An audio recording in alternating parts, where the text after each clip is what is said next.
The city hummed with a constant nervous energy, a sound of a million lives all colliding at once. For most people, it was just noise, the soundtrack to their busy lives. But for Julian Vance, it was the sound of money. It was the sound of progress, and it was a symphony he was determined to conduct. He stepped out of the back of a gleaming black car, the door held open by a driver who seemed to have been carved from stone. Julian didn't look at him, or even nod in thanks. To him, the driver was just another part of the machine, a moving part that made his life run more smoothly.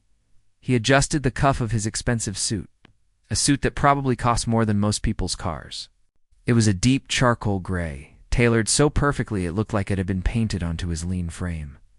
He was in his late 20s, but he carried himself with the weary confidence of a man who had been conquering the world for decades. His hair was cut sharp, his jaw was firm, and his eyes, a cold, piercing blue, missed nothing. He wasn't just looking at the street. He was dissecting it, calculating its value, its potential, its weaknesses. His assistant, a young man named Kevin, who was always trying a little too hard, scurried to his side, holding a tablet like a holy text. "Mr. Vance, sir," Kevin began, his voice a little breathless. "The final parcel." "It's right here." Julian didn't need to be pointed. His gaze was already fixed on it. It was a whole block of old, tired-looking buildings. They were brick, mostly, with faded paint and windows that hadn't been washed in years. They were an insult to the sky, a smudge on the perfect canvas of the city's financial district. In his mind, he could already see them crumbling into dust. He didn't see the small businesses on the ground floor or the apartments above them. He saw a gaping hole, a void of opportunity that he was uniquely positioned to fill. "Vance Tower," Julian said, his voice low and smooth, as if he were tasting the words. 50 stories of glass and steel, the most prestigious address in the city. Kevin nodded enthusiastically, swiping at his tablet. "Yes, sir. We've secured 95% of the properties. The last few holdouts signed yesterday. The legal team was very persuasive." Julian allowed himself a thin, cold smile. Persuasive was a nice word for it. In his world, persuasion came in many forms. Sometimes it was a check with a lot of zeros. Sometimes it was a quiet conversation about how difficult life could become for someone who stood in the way of progress. He didn't care about the methods, only the results. And the results were almost always in his favor. "So what's the problem?" Julian asked, his eyes still scanning the block like a hawk. Kevin swallowed nervously. "It's the bookstore, sir. On the corner. The owner is, well, she's not interested in selling." For the first time, Julian's smile faded. He turned his full attention to Kevin. "Not interested?" "That's what she said, sir. We sent the initial offer. It was well above market value. Her lawyer sent it back with a simple no written on it. We doubled the offer." Same response. Julian felt a flicker of something unfamiliar. It wasn't anger, not yet. It was more like confusion. He lived in a world where everything had a price. Everyone had a price. The idea that someone would look at a life-changing amount of money and just say no was illogical. It was like gravity suddenly deciding to work backwards. "Show me," Julian commanded. Kevin quickly brought up a picture on the tablet. It was a photo of a small storefront. The sign above the door was made of old, weathered wood, with the words "The Book Nook" carved into it in elegant, looping letters. The window was filled with a cluttered but charming display of old books, their faded spines glowing in the soft light from inside. It looked like something out of a storybook, a relic from a bygone era. To Julian, it looked like a disease. A small, stubborn infection right in the heart of his future masterpiece. "What's her name?" Julian asked, his voice now devoid of any warmth. "Agnes," Kevin replied. "Agnes Gable. She's owned it for over 40 years. Inherited it from her father, I think." Julian didn't care about her history. He only cared about her future, which, as far as he was concerned, did not involve this building. He started walking towards the bookstore, his expensive shoes clicking on the pavement. Kevin had to hurry to keep up. "You're not going to?" Talk to her, are you, sir? Kevin asked, a hint of panic in his voice. The legal team advised against it. They think a direct approach might be counterproductive. The legal team thinks in terms of laws and contracts, Kevin, Julian said without breaking his stride. I think in terms of results, and I don't tolerate loose ends. As he got closer, he could see the bookstore more clearly. It was even worse up close. The brick was crumbling in places. The paint on the window frames was peeling. The whole place seemed to lean slightly to the left, as if it were tired of standing for so long. He could see people inside, a few customers browsing the shelves. He felt a surge of disdain for them, wasting their time in this dusty old tomb when they could be out there, in the world, making something of themselves. Making money, he stopped in front of the window and peered inside. The store was a maze of overflowing shelves. Books were stacked on the floor, on the counters, everywhere. It was a fire hazard, a mess, an affront to order and efficiency. And in the middle of it all, he saw her. She was an older woman, probably in her 70s, with a cloud of white hair piled loosely on top of her head. She wore a simple cardigan over a floral dress, and reading glasses were perched on the end of her nose. She was standing behind a cluttered counter, talking to a young man who was handing her a book. She was smiling, a genuine warm smile that seemed to light up her whole face. She looked happy, content, the sight of it this simple. Quiet contentment in the face of his grand ambition made Julian's jaw tighten. It was a weakness he couldn't comprehend, let alone respect. Pathetic, he muttered under his breath. Kevin heard him but knew better than to reply. Julian watched as the old woman, Agnes, carefully took the book from the young man, placed it in a paper bag, and handed it back to him. They exchanged a few more words, and then the young man left, still smiling. Agnes then picked up a feather duster from under the counter and began to gently dust the books around her, moving with a slow, deliberate grace. She wasn't in a hurry. She wasn't trying to conquer the world. She was just existing. And in Julian's world, that was the greatest sin of all. He straightened his tie, a gesture of preparation, like a bull pawing at the ground before a charge. He had faced down boardrooms full of sharks, negotiated with ruthless international tycoons, and torn down entire city blocks without a second thought. This little old woman in her dusty shop were not going to be the ones to stop him. She was a problem, and all problems, he had learned, had a solution. You just had to be willing to apply the right amount of pressure. He turned to Kevin, his eyes like chips of ice. I'm going in. Sir, I really don't think. Stay here. Julian cut him off, his voice leaving no room for argument. And don't touch anything. He pushed open the door to the bookstore, and a small bell above the door tinkled, announcing his arrival. The smell hit him immediately. It was the scent of old paper, of binding glue, of dust, and something else. Something he couldn't quite place. It was the smell of time, of history. It was a smell that had no place in the future he was building. The air was still and quiet, a stark contrast to the noise of the street outside. It felt like stepping into another world, a world he had long ago left behind and had no intention of ever visiting again. The old woman behind the counter looked up from her dusting, her friendly smile still on her face, ready to greet a customer. But as her eyes met his, the smile slowly faded.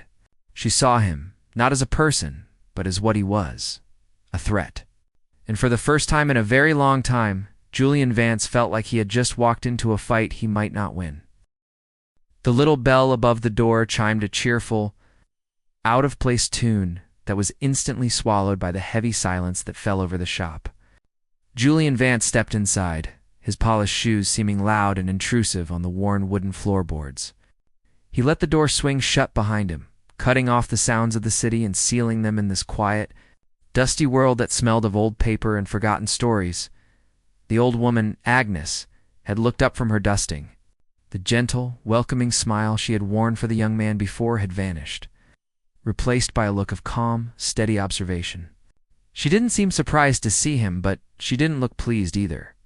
She simply watched him, her hands resting on the feather duster, as if waiting for him to state his business. Julian felt a flicker of annoyance. He was used to people reacting to him. They were usually intimidated, or eager, or nervous. They fumbled with their words, their eyes darting around, taking in the expensive suit, the sharp haircut, the air of quiet power he carried with him. This woman did none of that. She looked at him as if he were just another person who had walked into her shop, no more or less important than the last. It was deeply unsettling. He walked towards the counter, his steps slow and deliberate, trying to reclaim the sense of control he felt slipping away. He stopped a few feet from her, forcing her to look up at him.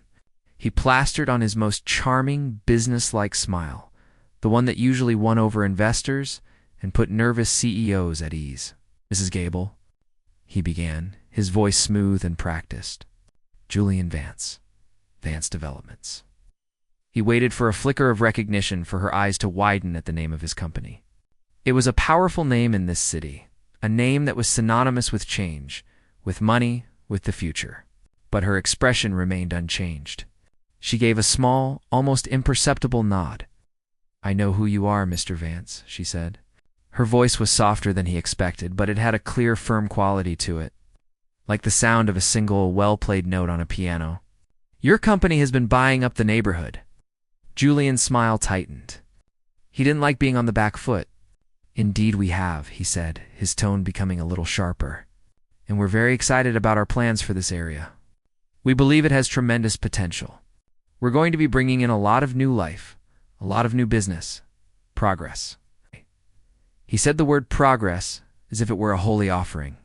He gestured vaguely towards the street, as if he could already see his magnificent tower rising up from the rubble of the old block. Agnes followed his gaze for a moment, then looked back at him. "Is that what you call it?" she asked quietly. "Progress?" Julian felt his patience beginning to wear thin. He wasn't here for a philosophical debate. He was here to close a deal. "Let's not waste each other's time, Mrs. Gable," he said, dropping the charm and getting straight to the point. "My company has made you a very generous offer for this property, an offer that would allow you to retire comfortably, to do anything you've ever wanted to do." He watched her, waiting for the greed to flicker in her eyes. It always did. Everyone had a price. Everyone dreamed of a life without financial worries. It was the one universal truth he had built his entire career on, but Agnes just looked at him with a kind of sad pity. "Mr. Vance," she said, her voice still gentle but now with an edge of steel. "I am 78 years old. I have been working in this shop since I was a little girl, helping my father. This isn't a job for me. It's not a piece of property on a balance sheet. This is my life." "I understand that," Julian said, though he clearly didn't. "And I respect it, which is why our offer is so substantial. You could buy a beautiful house by the sea. You could travel the world. You wouldn't have to worry about this old place anymore. It's this old place," she repeated softly, her eyes sweeping around the shop.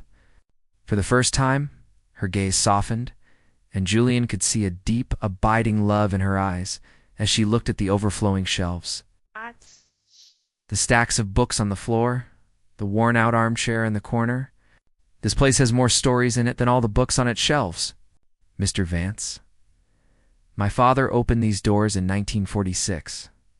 He survived a war so he could build a place where people could find peace and adventure. He met my mother in this shop. She was looking for a book of poetry. I learned to read right here, in that chair." She pointed a frail finger towards the faded armchair. Julian glanced at it, seeing only a piece of old, worn-out furniture. He couldn't understand what she was talking about. Memories, history, these were just sentimental notions.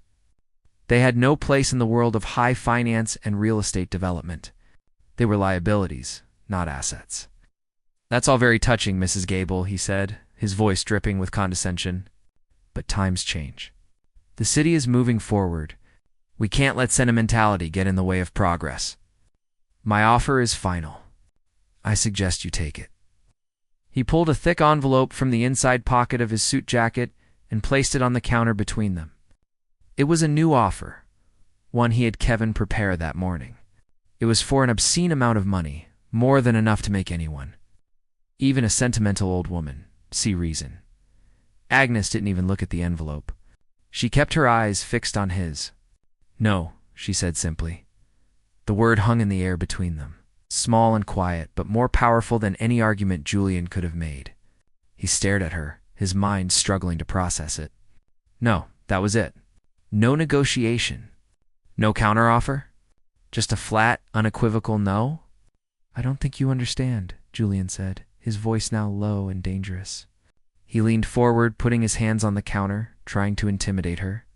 This is not a negotiation. This is a notification. This entire block is coming down. Your neighbors have all sold. You will be the last one left. The construction will be difficult. The noise, the dust, the disruption, it will be impossible for you to run your business. Your customers will stop coming. You will be isolated here, alone in the middle of a construction zone. He was trying to scare her. He was painting a picture of a lonely, miserable future, hoping to break her resolve. He was showing her the stick after the carrot had failed. Agnes listened to his threats without flinching. When he was finished, she let out a long, slow breath. She picked up the envelope he had placed on the counter and held it out to him. "Mr. Vance," she said, her voice calm and steady, "you seem to be under the impression that you can buy anything, that you can bully people into doing what you want. And maybe you can. Maybe that works with the people you usually deal with. But it won't work with me. This shop is not for sale. Not for any amount of money." She paused, and for a moment, Julian saw something in her eyes that wasn't just sadness or pity. It was a fierce, unshakable strength. It was the strength of a woman who had lived a full life, who had known love and loss, who had found her purpose not in money or power, but in the quiet, daily act of connecting people with stories. "You can tear down every building on this block," she continued, her voice growing a little stronger. "You can build your tower of glass and steel. You can surround me with noise and dust. But you cannot buy my home. You cannot buy my history. And you cannot buy my soul. Now, I think you should leave." Julian was speechless. He had been threatened. He had been insulted. He had been challenged in boardrooms all over the world. But he had never been so completely and utterly dismissed. He felt a hot surge of anger rise up in his chest. This old woman, this insignificant shopkeeper, was standing in the way of his multi-million-dollar project. And she was doing it with nothing but a quiet dignity that he found infuriating. He snatched the envelope from her hand, his movements sharp and angry. He turned and stormed towards the door, his face a mask of fury. He didn't say another word. He just pushed the door open so hard that the little bell chimed wildly, a frantic, jarring sound that echoed his own internal turmoil.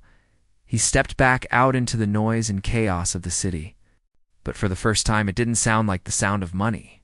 It just sounded like noise. He stood on the pavement for a long moment, his heart pounding, his mind racing. He had been so sure of himself, so confident in his power. He had walked into that shop expecting to crush a little old woman, to sweep her aside like a piece of dust on his blueprint. But she hadn't crumbled. She hadn't been intimidated. She had stood her ground, armed with nothing but her memories and her principles. And she had one. She had sent him away with his tail between his legs. His expensive offer crumpled in his hand. Kevin, who had been waiting nervously by the car, rushed over to him. "Mr. Vance, sir? Is everything all right?" Julian didn't answer. He just stared at the bookstore, at the faded sign, at the warm, inviting light glowing in the window. He had faced down rival CEOs, negotiated with cutthroat lawyers, and outmaneuvered savvy investors. But he had never, in his entire life, come up against anything like Agnes Gable. And as he stood there on the sidewalk, a cold, hard realization began to dawn on him. This wasn't going to be as easy as he thought. This wasn't just a business deal anymore. It was personal, and he was not a man who liked to lose. The humiliation was a bitter taste in Julian's mouth, a sourness that no amount of expensive whiskey could wash away. That night, in his sterile, minimalist penthouse apartment that overlooked the city like a throne, he replayed the scene in the bookstore over and over. The old woman's calm eyes, her steady voice, the way she had looked at him not with fear, but with a kind of weary pity. It was an insult deeper than any business rival had ever dealt him. She hadn't just rejected his offer. She had rejected his entire worldview. She had looked at his power, his wealth, his very identity, and found it wanting. The next morning, Julian arrived at his office, not with a renewed sense of strategy, but with a cold, hard fury. The charm was gone, replaced by a raw, aggressive need to win. He called Kevin into his office, the young man flinching slightly at the dark mood that radiated from his boss. "The friendly approach is over," Julian said, his voice clipped and sharp. He didn't sit behind his desk. He paced back and forth like a caged animal. "Mrs. Gable wants to be difficult." "Fine, we'll be difficult. I want you to initiate phase 2. Kevin swallowed nervously, his fingers hovering over his tablet. "Phase 2, sir? Are you deaf, Kevin?" "Yes, phase 2, Julian snapped, stopping to glare at him. "First, the lawyers. I want them to find every possible violation, every potential code infraction, every obscure zoning law that building might have broken in the last 50 years. I don't care if it's true or not. I want to bury her in paperwork. I want her spending every dime she has on lawyers instead of books." He said the word books, with the same disgust he might use for a slug on his salad. "Second, the construction permits. I want you to file for the permits to begin demolition on the properties we do own, the ones right next to her. Tell the city it's urgent. Tell them we need to start groundwork immediately. I want the sound of jackhammers to be the only thing she hears from morning till night."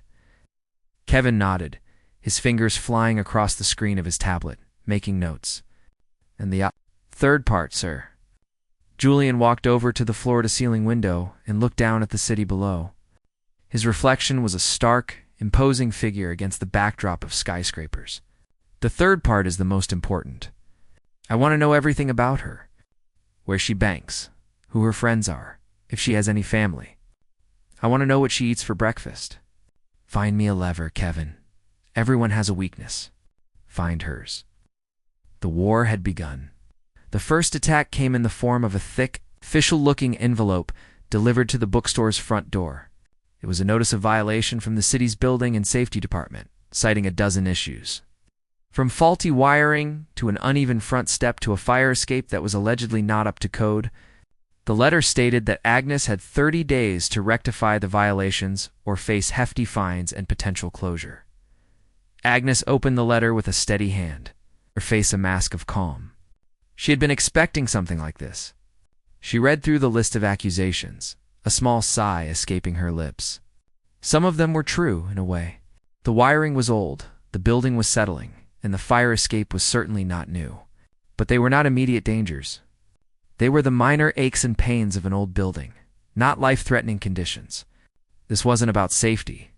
It was about harassment. She showed the letter to a young man named David, a part-time employee who was a student at the local university. He had a shock of bright pink hair and a ring in his eyebrow. But he was one of the most reliable and kind-hearted people Agnes knew. "They're really doing it," David said, his voice a mix of anger and disbelief. "They're trying to scare you out." "Seems so dear," Agnes said, folding the letter neatly and placing it on the counter. "Well, we can't let them. We'll just have to get it all checked out. I know a good electrician. A friend of my father's." A few days later, the second attack began. The noise started without warning. One morning, the quiet street was shattered by the roar of heavy machinery. A construction crew had arrived and started tearing down the empty building right next to the bookstore. The sound was deafening, a constant grinding assault of saws, hammers, and shouts. The air, once filled with the quiet hum of the neighborhood, was now thick with dust and the smell of diesel fumes. The customers stopped coming. Who would want to browse for books in a place that felt like a war zone?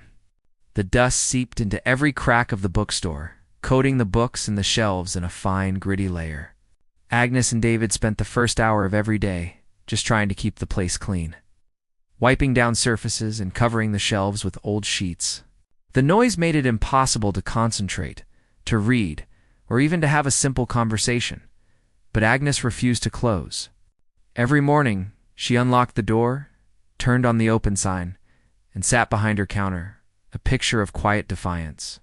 She would wear a pair of industrial-looking earmuffs, her hands busy mending the spines of old damaged books, a task that required focus but not hearing. She was not just running a bookstore. She was making a stand. The news of the battle began to spread. It started with the regulars, the people who had been coming to the shop for years. They would peek in, wincing at the noise, and offer words of encouragement. "Don't you give up, Agnes," a retired teacher would say, leaving a small tin of homemade cookies on the counter. "We're with you," then, a young journalist from the local online newspaper. A woman named Maya, with a keen sense for a good story, heard about what was happening. She came to the shop, her camera in hand, and interviewed Agnes. She asked about the history of the store, about her father, about her memories. She asked about the violations and the construction. Agnes spoke with her usual quiet honesty, never raising her voice, never casting herself as a victim. She simply told her story. The article was published the next day under the headline, "David versus Goliath on Maple Street. Can a beloved bookstore survive the wrecking ball?" The story was shared and reshared across social media. People who had never even been to the bookstore were moved by the story of the old woman standing up to the powerful developer. The comment section was filled with messages of support for Agnes and outrage against Julian Vance. The tide was beginning to turn. One afternoon, a young man who lived in the apartment above the now-empty deli came into the shop. He was a software developer, a quiet, nerdy guy named Leo who was a frequent customer. He had read Maya's article. "This is terrible, what they're doing to you," he said, his face flushed with anger. "Is there anything I can do to help?" Agnes looked at him, her eyes tired but grateful. "That's very kind of you, dear. But I'm not sure what anyone can do." Leo thought for a moment. "Well, I'm good with computers. I could set up a crowdfunding page. For your legal fees, people would want to help." "I know I would." Agnes was hesitant. She had always been a proud, self-sufficient woman. The idea of asking for handouts was foreign to her. But looking at the stack of legal bills on her desk, and at the empty, dust-covered shop, she knew she couldn't fight this battle alone. "That would be very helpful," she said, a small, hopeful smile touching her lips. Leo went to work that night. He created a simple, heartfelt page on a popular crowdfunding site. He told the story of the Book Nook, of its history, and its importance to the community. He posted a picture of Agnes standing in her shop, a small, defiant figure surrounded by the chaos of the construction next door. The response was overwhelming. Within a few hours, donations started pouring in. They weren't just from the local neighborhood. They came from all over the city, from other states, even from other countries. They were small donations, mostly. $5, $10, $20. But they added up quickly. Along with the money came messages of support. "I used to go to that shop as a kid," one read. "Thank you for fighting for it. You're a hero," said another. The story of the Book Nook became a symbol of something bigger. It was a fight for the soul of the city, a battle between the relentless push of corporate progress and the quiet, enduring power of community. People started organizing. A local cafe started selling Save the Book Nook coffee mugs. A group of musicians organized a small concert in the park across the street. With all proceeds going to Agnes's legal fund, Julian watched all of this from his penthouse. His fury growing with every news article, every social media post. He couldn't understand it. He was the one building the future, creating jobs, bringing progress. Why were they rallying behind this old woman in her dusty, outdated shop? He saw their support not as a sign of her strength, but as a personal insult, a betrayal of everything he stood for. His attempts to isolate her had backfired spectacularly. He had tried to make her an island, and instead he had built a bridge connecting her to the entire world. He had tried to break her spirit, and it only made it stronger. One evening, he received a call from his father. His father was a self-made man, a ruthless businessman, who had taught Julian everything he knew. But he was also a man who believed in a certain kind of honor, a certain respect for the past. "I saw the news, Julian," his father said, his voice gruff and disapproving. "This bookstore, this woman. Is this really how you want to build your empire? By bullying an old lady?" "It's business, Dad," Julian said defensively. "She's standing in the way of $100 million project. Is she?" his father asked. Or are you standing in the way of your own reputation? Sometimes the smartest business move is knowing when to walk away. Don't let your pride get the better of you, son. The call left Julian more unsettled than ever. He was used to being in control, to dictating the terms of every engagement. But now he felt like he was caught in a current, and it was pulling him in a direction he didn't want to go. He had underestimated his opponent. He had thought he was fighting a weak, defenseless old woman, but he was wrong. He was fighting an idea, and ideas, he was beginning to realize, were a lot harder to tear down than buildings. The pressure was starting to build, not on Agnes, but on Julian. The public relations nightmare he had created was spiraling out of his control. The story of the bookstore battle had been picked up by larger news outlets. It was no longer just a local issue. It was becoming a citywide conversation about corporate greed and the soul of the neighborhood. His company's stock had taken a small but noticeable dip. Investors were calling not to yell, but to ask quiet, probing questions that were far more unnerving. The final crushing blow came in a short, sharp email from his primary financial backer, a consortium of international investors who cared about one thing above all else: a clean, profitable return. The email was simple. It stated that they were reevaluating their position and that they were deeply concerned by the negative publicity and the perceived ethical implications of the project. It was a polite, corporate way of saying that the money was about to dry up. For the first time, Julian felt a tremor of real fear. It wasn't a fear of losing money. He had more than enough. It was a deeper, more primal fear of failure, of being the one who couldn't close the deal, the one who was outsmarted by an old woman and her books.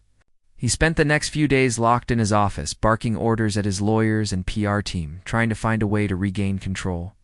But every move they made seemed to backfire. It's making him look more and more like a villain in a story he was supposed to be writing.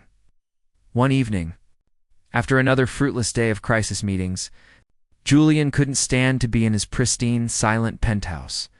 The city lights, usually a source of comfort and a symbol of his success, now seemed to be mocking him. He needed to get out, to walk, to clear his head. He told his driver to drop him off a few blocks from the construction site, wanting to see the enemy territory for himself. The street was quiet, the construction crews having gone home for the day. The only light came from the street lamps and the soft, warm glow emanating from the windows of the book nook. It looked like a beacon in the darkness, a small, defiant island of warmth in a sea of cold, unfinished progress. Julian found himself drawn to it, his feet moving of their own accord. He stood across the street, hidden in the shadows, and watched. Through the window, he could see Agnes. She was alone, slowly and carefully stacking a pile of books on a cart. She moved with a deliberate, unhurried grace, as if she had all the time in the world. There was no anger on her face, no stress, no sign of a woman under siege. She was just existing, living her life. And in that moment, something inside Julian snapped. The carefully constructed walls of his arrogance and ambition began to crumble. He remembered his father's words. Don't let your pride get the better of you. Son, he thought about the investor's email, the negative headlines, the faces of the people who had protested outside his office. He had spent his entire life believing that success was about acquisition, about winning, about having more than everyone else. But looking at that small, quiet bookstore, he saw a different kind of wealth. A wealth of community, of history, of purpose. He had $100 million project that was making him miserable, and she had a dusty old shop that was bringing a city together. The equation didn't make sense anymore. Before he knew what he was doing, he was crossing the street. He pushed open the door to the bookstore, the little bell chiming its familiar, gentle tune. Agnes looked up from her stacking, her eyes widening in surprise when she saw who it was. For a moment, the old defensiveness returned to her posture. "Mr. Vance," she said, her voice neutral. "We're closed." "I know," Julian said, his voice barely a whisper. He felt like a giant who had been shrunk down to the size of a mouse. I need to talk to you." Agnes studied his face for a long moment. She saw something different in his eyes. The arrogance was gone, replaced by a raw, uncertain vulnerability. She saw not a bully, but a lost man. She gave a small, almost imperceptible nod and gestured towards a small, worn wooden table in the corner with 2 chairs. Julian sat down, his expensive suit feeling out of place, scratchy and uncomfortable. He felt like an imposter in this world of stories and quiet wisdom. Agnes sat opposite him, her hands folded in her lap, waiting. "I don't know what I'm doing," Julian began, the words tumbling out of him in a rush. I thought this was what success was supposed to look like. Building things. Making money. Winning. But I've never felt more like a failure." He looked at her, his eyes pleading for an answer he couldn't find himself. "Why?" he asked, his voice cracking. "Why is this place so important to you? Why are you fighting so hard? I offered you enough money to buy 10 of these shops. You could have been on a beach somewhere, without a care in the world. Why stay here?" Agnes didn't answer right away. She looked around her shop, her gaze softening as it passed over the shelves, the books, the faded armchair in the corner. It was the same look she had given it the first time he was here, but now, Julian thought he was beginning to understand it. "When my father opened this shop," she began, her voice soft and clear, "he told me that a bookstore is more than just a place that sells books. It's a place where people can find a friend when they're lonely. It's a place where a child can go on an adventure without ever leaving their room. It's a place where people can find answers to questions they didn't even know they had." She paused, her eyes meeting his. "You see a building, Mr. Vance? A piece of property? An obstacle. I see a lifetime of connections. I see the young man who came in yesterday, looking for a book to help him deal with a broken heart. I see the little girl who saved up her allowance for 3 months to buy her first novel. I see the elderly man who comes in every week, not to buy anything, but just to sit in that chair and read the newspaper because he's lonely at home." She gestured towards the armchair. "These walls hold more than just books, Mr. Vance. They hold memories. They hold dreams. They hold a small piece of this community's heart. You can't put a price on that. You can't buy it or build it or tear it down. It's not for sale." Julian listened, her words washing over him, clearing away the fog of his own ambition. He had spent his life collecting things, but he had never built anything that truly mattered. He had a penthouse full of expensive furniture, but it was empty. He had a contact list full of powerful people, but he had no real friends. He had a net worth in the billions, but he felt spiritually bankrupt. He looked at Agnes, at her weathered face and her kind, wise eyes, and he finally understood. He wasn't fighting a person. He was fighting a principle, and it was a principle he had lost sight of a long time ago. He had been so focused on building a monument to his own success that he had forgotten what it meant to be a part of something bigger than himself. He stood up, his movements slow and deliberate. He felt a weight lift from his shoulders, a weight he hadn't even realized he was carrying. He looked at Agnes, a look of genuine respect in his eyes. "Thank you," he said, his voice quiet but firm. "Thank you for teaching me a lesson." He turned and walked to the door, his steps lighter than they had been in months. He stepped out into the cool night air, the city lights no longer mocking him but seeming to welcome him back. He didn't have a plan, not yet. He didn't know how he was going to fix the mess he had made. But for the first time in a long time, he felt like he was on the right path. He had come to the bookstore to destroy it, but in the end, it was he who had been broken down, and in the process, had found a way to begin to rebuild himself. The city was waking up, the early morning sun casting long shadows down the quiet street.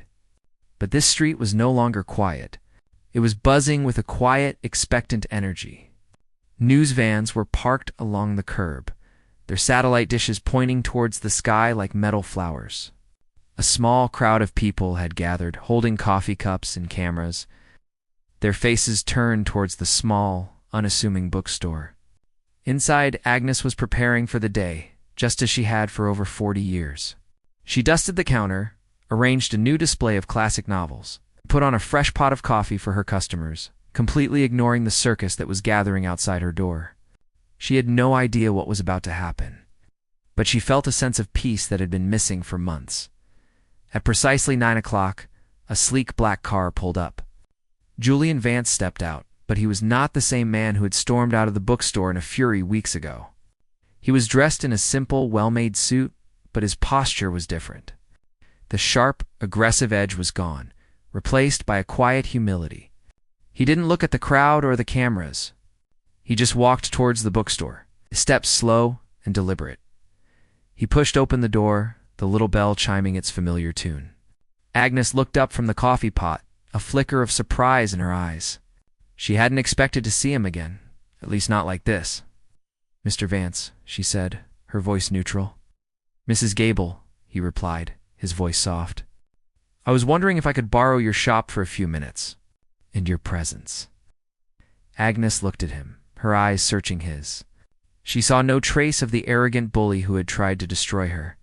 She saw a man who had been humbled, a man who was here to make things right. She gave a small, almost imperceptible nod. Julian stepped back outside and faced the crowd of reporters. The cameras started flashing, the microphones were thrust in his face.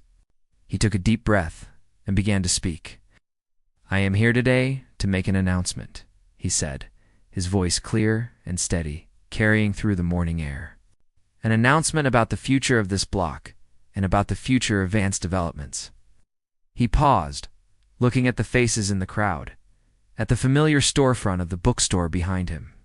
"For the past few months, my company has been engaged in a battle with this woman, Agnes Gable, and her bookstore. We saw this block as an opportunity for development, for progress. We saw her shop as an obstacle, a relic of the past that needed to be replaced by something new, something bigger, something more profitable." He took another breath, his gaze falling on Agnes, who was watching from the doorway of her shop. "I was wrong. I was blinded by my own ambition, by my own narrow definition of success. I believed that progress was about tearing down the old to make way for the new. I believed that the value of a place could be measured in dollars and cents.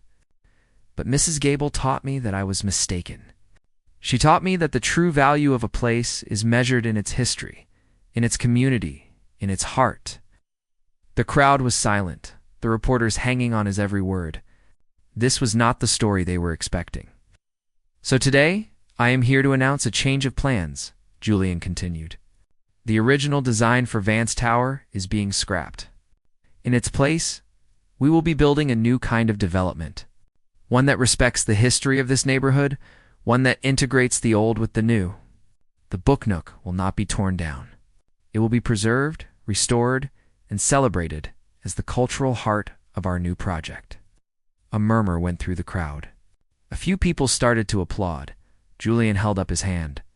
"But that's not all. I know that my actions have caused a great deal of pain and disruption, not just to Mrs. Gable, but to this entire community. And for that, I am truly sorry. I want to make amends. Vance Developments will be establishing a fund to support other small independent businesses in the city to help them thrive in the face of development. And we will be making a significant donation to the city's library system to ensure that everyone, not just those who can afford it, has access to the world of stories and ideas that Mrs. Gable has so generously shared with her community for so many years." He turned to face Agnes, who was standing in the doorway, a look of quiet astonishment on her face. He walked over to her, and in front of all the cameras and reporters, he extended his hand. "Mrs. Gable," he said, his voice filled with a genuine respect, "I am sorry for the trouble I have caused you, and I thank you for the lesson you have taught me. I hope that you will allow us to be your neighbors and to help you keep your wonderful bookstore alive for many more years to come." Agnes looked at his outstretched hand, then at his face. She saw not a cunning businessman trying to save face, but a man who had truly learned his lesson. She reached out and took his hand, her small, weathered grip, firm and steady. "I think we can manage that, Mr. Vance," she said, a small, knowing smile playing on her lips. The crowd erupted in applause, the sound washing over the street like a wave. It was the sound of a victory, not of a corporate giant, but of a quiet, dignified woman and the community that stood behind her. In the weeks and months that followed, the street began to transform. The construction crews returned, but this time, they were not agents of destruction.